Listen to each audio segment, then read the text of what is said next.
All right, what's up, everybody? Welcome to another video. If you're new here, welcome to the channel, things like that. Check out any other videos. So this is a lower body exercise or workout, and I was not really sure what I wanted to do. So I started off with these suitcase lunges. I was going to do kind of like 20 a leg, not 20 a leg, but kind of like 20 reps with each arm. This really did kind of put some good work on my obliques, but I did not finish all the way through because my grip in my left hand started to give out. So, maybe the weight I was using was way too heavy for my current strength levels. But in general, it was a pretty good exercise. It makes having to stabilize yourself during a lunge a lot more demanding. So I think I would definitely, recommend something like this if you really want to work on your core whilst and your grip as well, whilst doing a lower body exercise. Another thing to mention, when I was doing this session, I wasn't entirely sure, like what I was going to do or what I wanted to do.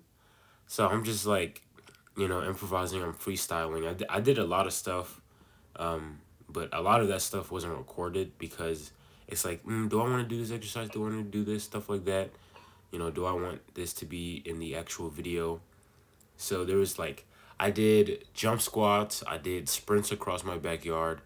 I did horizontal jumps. No, yeah, horizontal jumps.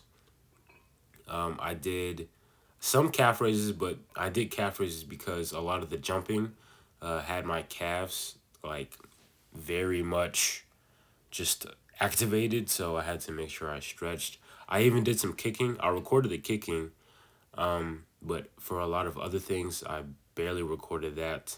I even did some kind of like unilateral work, because I thought it was gonna be pretty interesting. Like you see here, I'm kind of gonna be doing like some type of pseudo dragon pistol squat. I don't have the mobility for a pistol squat or a dragon squat. So I'm just kind of doing like almost like a one-legged lunge here. I only have footage of this one leg. I did do both of the legs, just to let you guys know. I even did like one leg jumps. But again, like I just didn't record anything because I'm thinking like, well, I don't know. I don't know if this is going to be in the video or not. I don't know if I'm going to do this actual workout. But here are jump squats. I did a couple of these. Here in this little clip, I did 10, but I did a couple before and after. I thought it was just kind of like, why not just do some explosive movements?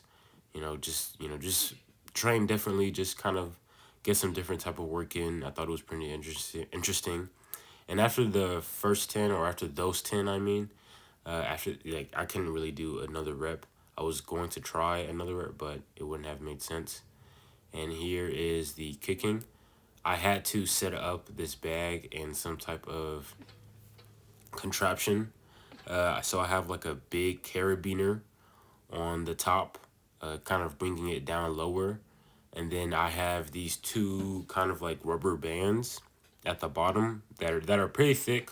They came from some type of reflex bag or something like that. I don't know. I think that's what it's called. And I put them on the bottom, and I kind of had to tie them in knots so they could be a lot shorter, and so they can create more tension at the bottom, so that when I'm kicking the bag here, it doesn't like sway so much back and forth, and then it ends up like throwing off my kicks and whatnot. I say it was useful. I mean, I did a couple of kicks on here. I tried to do like a couple of kicks each leg. I thought it was pretty enjoyable.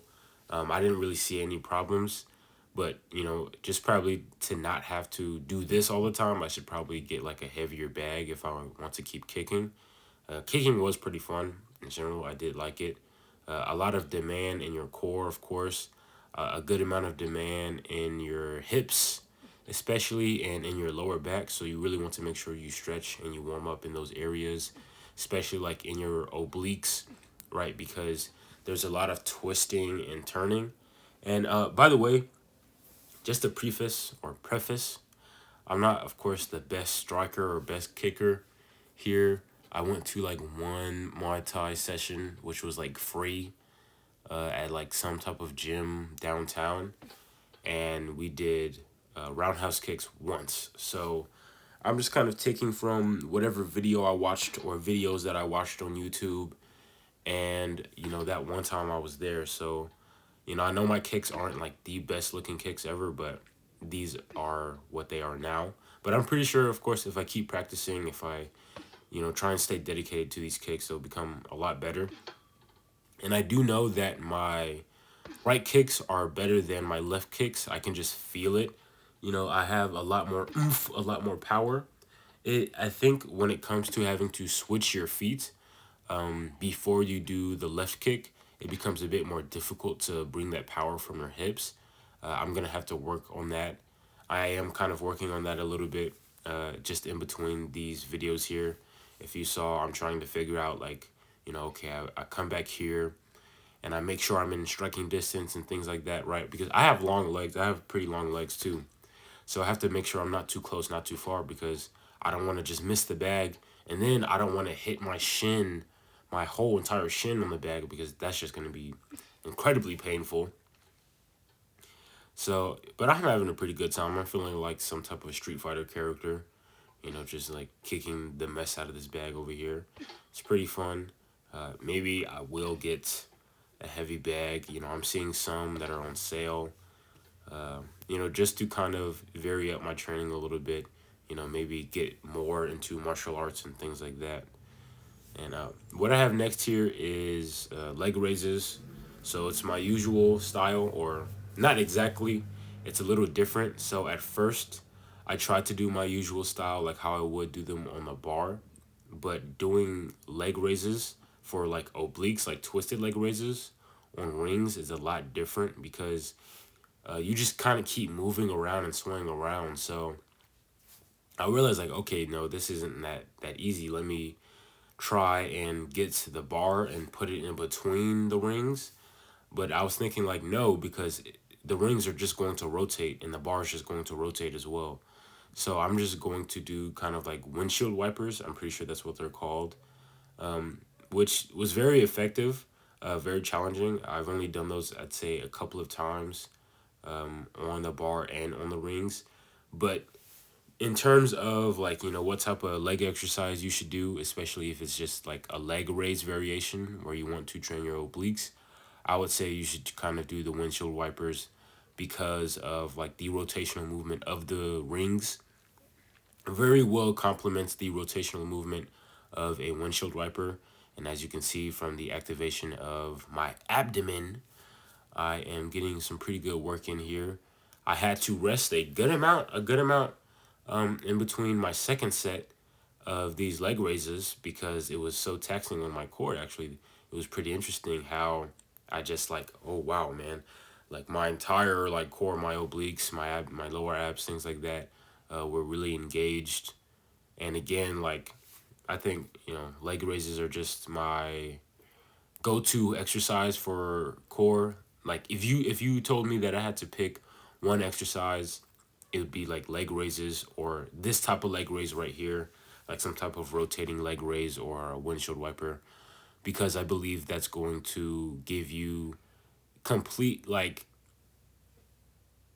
benefits for the abdomen here. Of course, this is a movement that gave me my six pack. This is a movement that has really strengthened my core and has allowed me to like decompress my spine from like doing a lot of heavy movements like RDLs and squats. So I would definitely recommend, of course, having leg raises. And then again, bro, like your forearms are also working. I really felt my grip starting to give out after these knee raises. So it's very good for your forearms to practice these dead hangs here. And then the last thing I did were these, not the sissy squats, but Hindu squats. Of course, where I raise my heels off the ground, as you see. And I was going to do, okay, I'm just going to do like 100 Hindu squats. But before I started recording and I was just kind of like, warming up a little bit, trying to test my form out, I found that like my legs were like so weak from doing all of the other explosive movements. So I decided like, okay, instead of doing 100, I'm gonna do 50. And then I ended up just saying like, you know what, whatever, I'm gonna do 60. So I did 10 more after the 50. These felt pretty good. I really did feel my quads a lot more than like, let's say if I were to just do 100 without having had done a bunch of other movements. So those jumps, those sprints, those lunges, those really did tax my quads. So I would say definitely don't underestimate explosive exercises when it comes to developing like good, strong, powerful legs.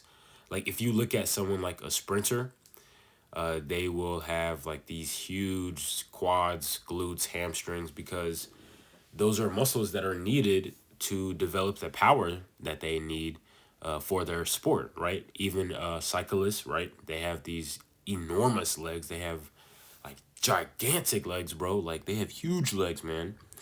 And they need those legs in order to uh, proficiently do their sport, right?